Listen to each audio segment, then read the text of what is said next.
Hello YouTube, welcome back to my channel. This is Hinsug, and I have learned 11 million things, exactly 11 million things since my last video, and I'm really excited because I have some stuff I think that people with schizotypal personality disorder need to hear.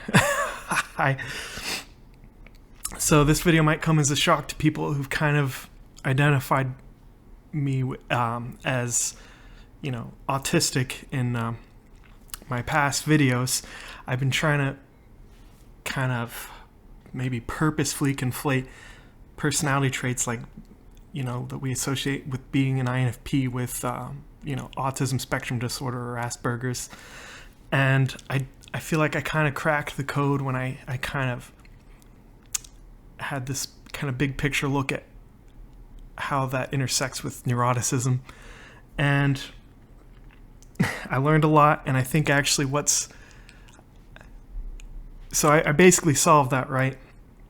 But I think there's a few ingredients we need to add to kind of add some nuance to it to kind of flesh this baby out, because I think actually if you watch those videos, it seems really almost obvious now. I'm schizotypal personality disorder, but actually the point that we're gonna make right now is it's not schizotypal personality disorder. It is in fact schizotypal personality advantage. And I've got some tricks I'm gonna show you. We're gonna do something of a purposeful indoctrination later, and I'll let you know when that starts. So the first thing I want to do is I want to kind of have like a sort of morbid kind of metaphor, but don't get scared away. I have some important things to say to our fellow schizotypal friends. I feel like this makes more sense to start this way than symptoms. But with personality disorders, I think there's a common thread that kind of unites them. And, it's kind of loneliness, insecurity, disconnectedness, and anger. And I think what happens is there's something about life, let's say the pathological part of life, the pain part of life. And there's a lot of things, maybe it's alcoholic parents, screaming matches between your parents reverberating through your life, God, who knows what it is. Something messed up in high school, some part of your development where you felt horrifically alienated by the world, who knows? A lot of things. But something about life, I think for a lot of us, it just kind of chisels a hole straight into our chests. And there's this gaping hole. And as we grow up and mature, the hole is dormant. We function, we adjust, and just try to make our way through this game of life. But sometimes that hole is inflamed. It's hard to say when and why it's inflamed. But sometimes it's inflamed and it's bleeding and it's reverberating pain out into the world. And of course, the challenge is to not add any pain to the world, to just stop that, plug that up, get the bleeding to stop, and make a desperate attempt to not add pain, to remove pain. And of course that doesn't always work out. Personality disorders exist, and I'm obviously schizotypal, and I think I've solved it for myself, and I want to show you my solution. So let's talk about schizotypal just for a second. We're going to mix some other things in here and get into the magic. So first, I feel like the best definition of a schizotypal, and it's why it's so interesting to go back and look at my old videos, is that I think the best definition of it is you're just an angry, neurotic INFP. Because, look at it. It's somebody's eccentric, weird, odd. They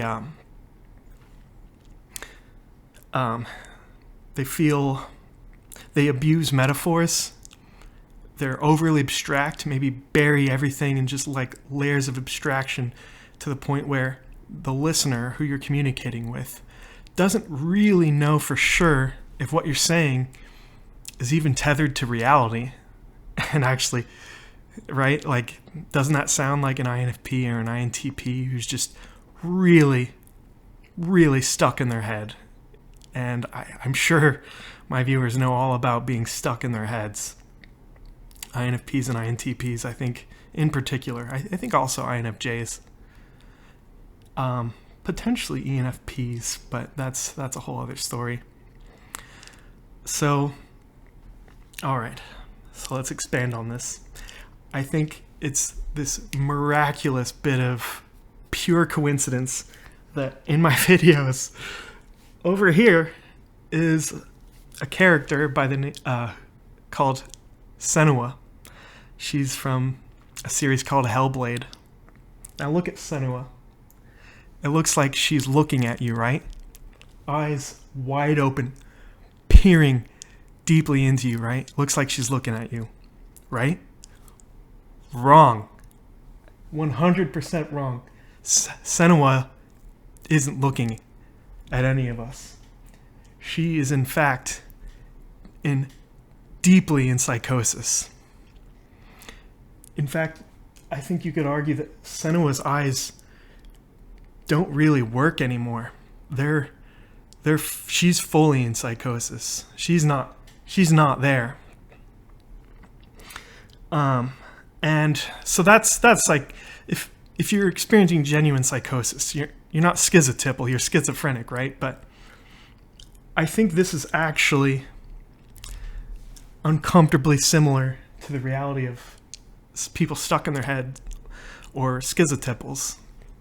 Because if I'm honest with myself, even though like my eyes always work, I'm always looking at what's in front of me. I know what reality is, but if I'm honest with myself, I'm not really looking at what's in front of me. I think my life is predominantly fantastical, fantasy, in my head, engaged, like emotionally and intellectually engaged with fantasy. And who knows what, like, it, perhaps if you're super high in trait openness, intellectual curiosity, which, of course, INFPs and INTPs are that way, that's probably a pretty good place to be. And it's not like you're untethered from a reality. You get to claim one of the most prideful, one of the most beautiful labels, intellectual, right? It's beautiful. Of course, Senua, it's not, it comes from a place of outrageous, horrifying pain. Oh, God. And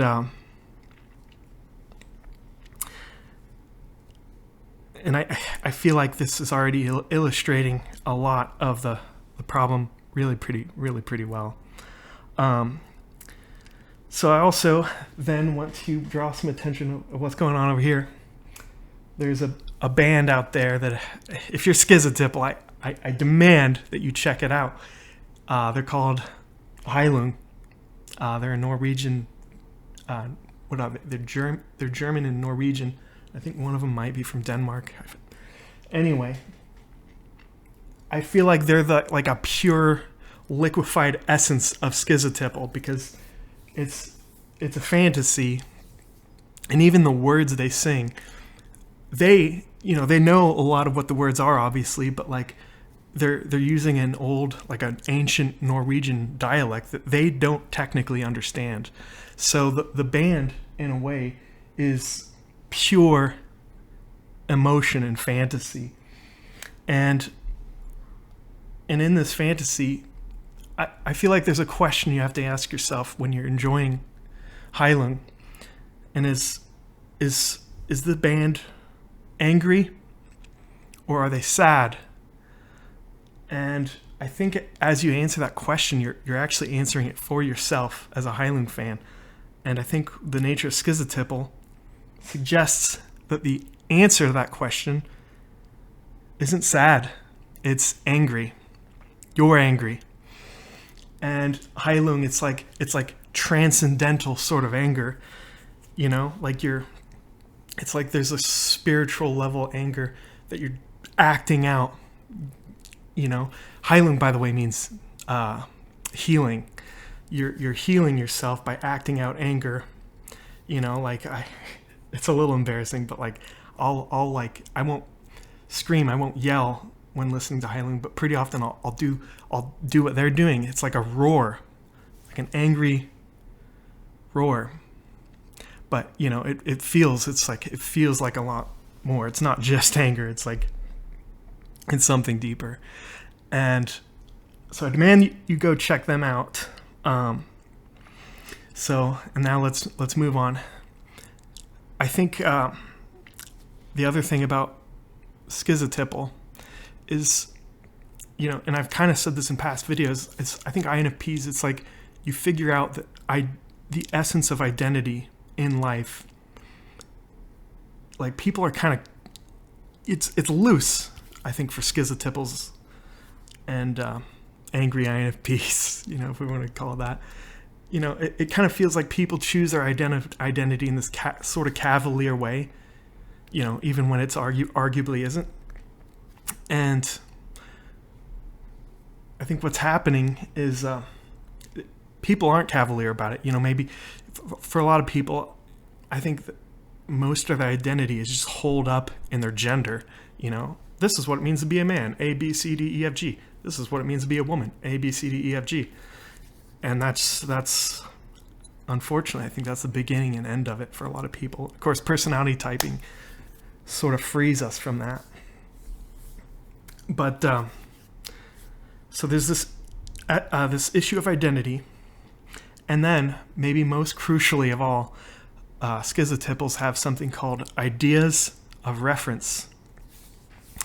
And what that really is like, imagine you're listening to a conversation. Maybe they don't know you're listening. You're eavesdropping, and you're listening to this conversation. And for some reason, you decide that, oh man, they're talking about me.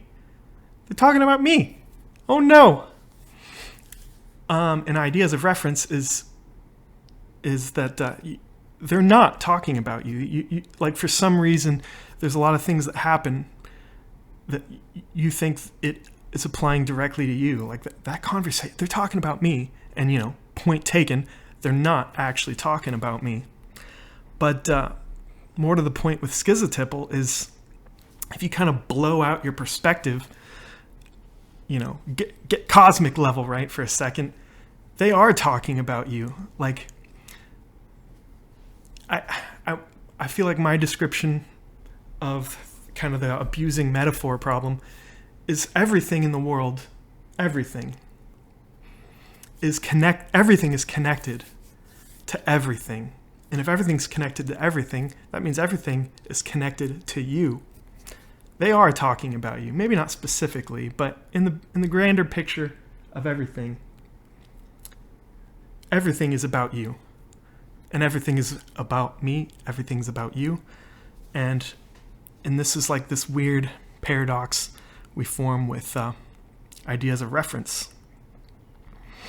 And it doesn't sound like an elegant solution, but naturally sometimes you have to catch yourself, because you kind of get caught in a loop, and it's awfully distressing, to just imagine that things are, and it takes a lot of forms. Maybe people are plotting against me, or it's like, oh my God, everybody hates me. All this stuff you can trap your brain in, and it's like a horror movie playing out in your head that you don't deserve, because of course they're not talking about you. They're not plotting against you. They're just living their own lives. And it almost sounds like some form of narcissism when you look at it that way, but it's more nuanced than that for schizotypals, because there's this abstract element to it, and there's the INFP element, let's say. All right. So I think where we want to go next is the indoctrination get to some of the solution content.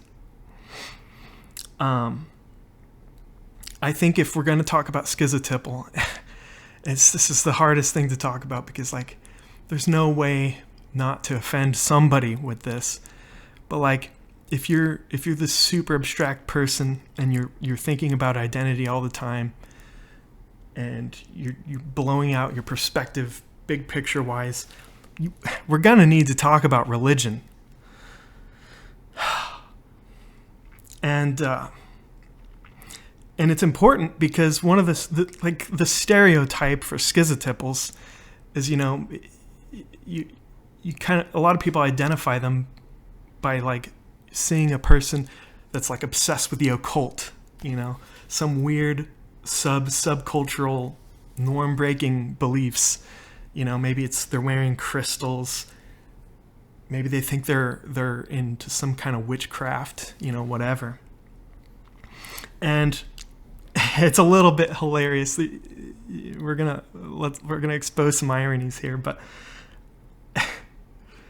if you think about religion, there's always an element of just radical absurdity to it, And I'm sorry, I'm sure I'm already offending somebody, but let's just bear with me for a second and let me attempt.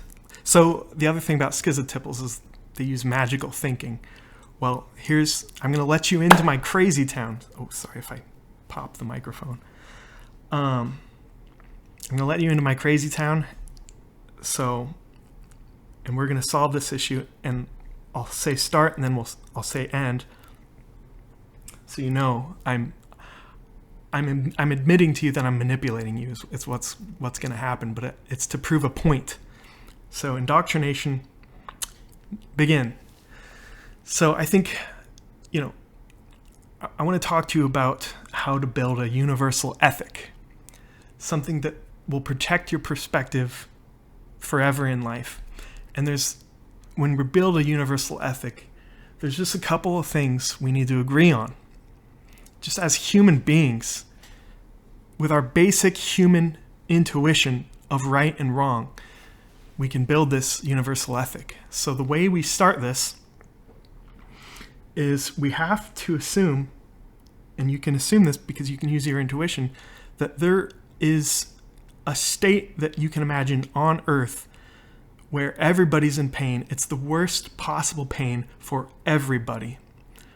Nobody's happy. Everybody's in pain. This is a hell state that we somehow accidentally created on Earth. And you can imagine, just use your imagination. Everything's going wrong. Pain is widespread. Everybody's losing. It's the worst possibility that you can imagine. It's basically hell on Earth. And if we can decide that a hell state can exist on our planet Earth, we need to decide as human beings to move away from it. And this is the verb, move away from the hell state. Now, how do you decide which direction to move? That's the issue, right? I think if we're humans and we're limited by our own intuition, we just have to keep asking questions, and we have to ground this direction away from the hell state in two things: science and reason. They're really our only good tools for deciding which direction is away from the hell state. Agreed? Yeah, I feel like you have to agree with that. I don't think there's a way out of that. You have to agree there's a hell state, and you have to agree that we move away from it, and we decide that direction with science and reason. All right, so agreed? I can't hear you agreeing with me, but I have to assume most of us agree with that.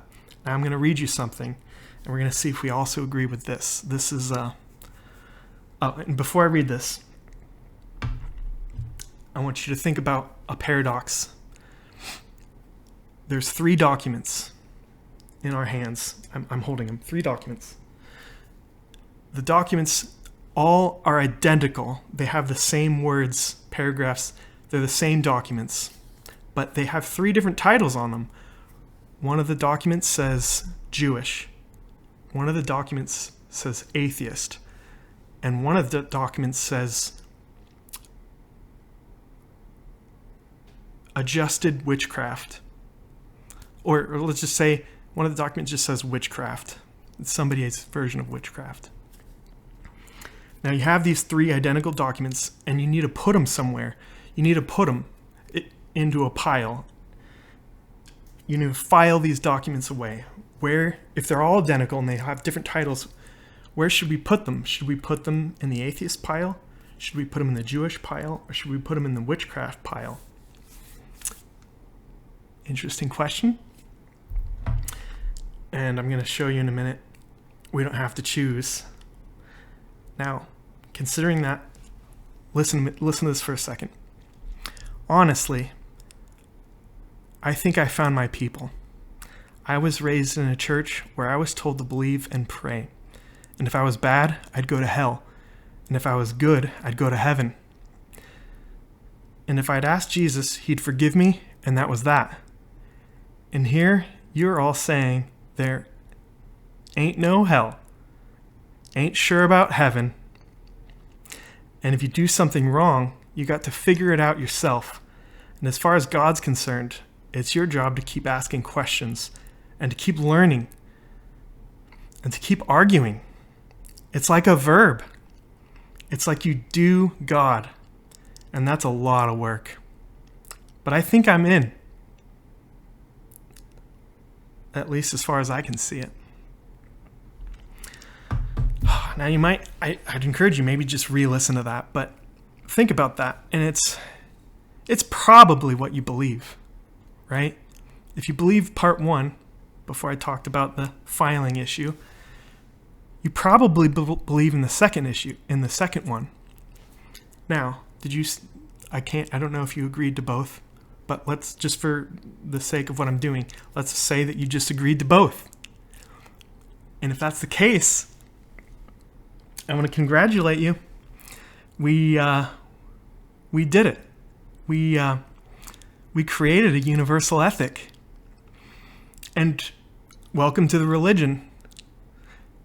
That's the universal ethic. And we don't have to choose a pile. That's, by the way, that second one is basically modern Judaism. And I don't know if you noticed, but modern Judaism is the same as atheism. I think they're indistinguishable, honestly. And if you're schizotypal, I think you have some awareness of a universal ethic, and you just maybe call it something else. Maybe call it witchcraft. Maybe call it, let me make up a new one. So I call myself Hinsug, right? Maybe we'll call the new religion Hinsagism. But naturally, we don't need the label. We don't have to put those documents into a pile. We can just not say we're something and just own the universal ethic. Well, we're home free. If I'd argue that, so one of the things about schizotypal is you're kind of handing another person a tool to gaslight you, to tell you, hey, you're schizotypal? That means you're delusional. And that's not fair, because think about it. If you own what I just said, you really own it. Not only are you not delusional, you're a lot less delusional than average people. Or I guess I need to qualify this and say you're less delusional than an average American, because, of course I'm an American, and at the time of recording this, we're within a couple, 2-3 weeks of surrogates for the Republican Party saying that the events, the violent riots on January 6th on our nation's capital, the insurrection, the violent insurrection, surrogates for the Republican Party are saying that was they're just tourists. There's no insurrection. There's no violence. They were just tourists. And that's crazy, right? That's like, there's a lot of people that believe that, and that's, I'm sorry this got into politics, but that's a lot of delusional people, man. And here's this, nerdy, quirky, eccentric schizotypal who can barely decide what the heck my identity even is, just as like a human. And because I have the universal ethic, I can basically promise you, if you really own a universal ethic, you can feel it in your chest. Maybe put it where that hole in your chest is. You're less delusional than most people. And I hate to put it this way, but also smarter. So that's the end of the indoctrination. I probably should have said the end of the indoctrination was earlier, but anyway. Also, I need to give some credit here. The moving away from the hell state part is, I kind of listen to Sam Harris. I think if you're schizotypal, Sam Harris is a philosopher. He's a genius. I can't imagine a schizotypal not just, if you spend time with Sam Harris content, you try to understand it, and you try to ground your perspective in reason and philosophy and science, man, you're just going to be very happy. And you're going to be really healthy, and there's not going to be anything delusional about you. And insofar as you're overly abstract, it's because there's so many big ideas, and it's so hard to just wrangle them all together. And that's where the schizotypal advantage is. This person with this blown out perspective, if they just keep working at it, man, I think that, I said it. It's the schizotypal advantage. Rock the abstraction. Let's do it. I think that's where I want to be. Now I'm trying to figure out if I'm forgetting anything. So maybe to close this out, we'll return to Heilung over here. So the personality disorder element of this is the pathological part of this is the anger, right? Well, if you're angry and you're upset and you're scared that you're about to put more pain into the world, and you desperately don't want to. You want to reduce pain. Maybe just listen to Heilung. Feel the anger in your bones. Act it out. Roar. Scream, whatever. Heal. Let the healing. Remember, Heilung means healing. Heal. Then, from that point, go feel better. Once you feel better, go make somebody feel better. And that's kind of what I want to do here. Let's work on our anger. Oh man. I can't delete this take now. We got waterworks a little bit here. But go make somebody feel better. Because there's enough pain and there's enough delusion. And actually, there's another point I wanted to use is with the universal ethic, you can use the word witchcraft. Say you're schizotypal and you say you're a witch.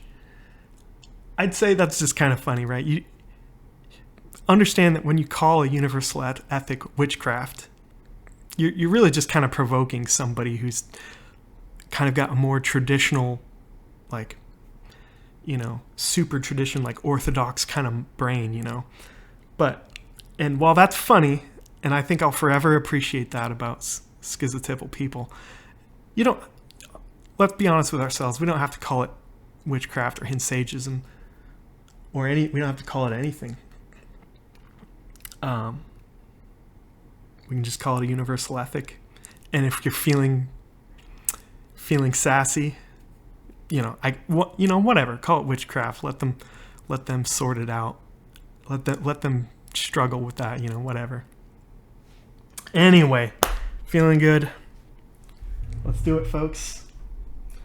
Thank you for watching. This is a 30-minute video. Shucks. Anyway, see you later, friends.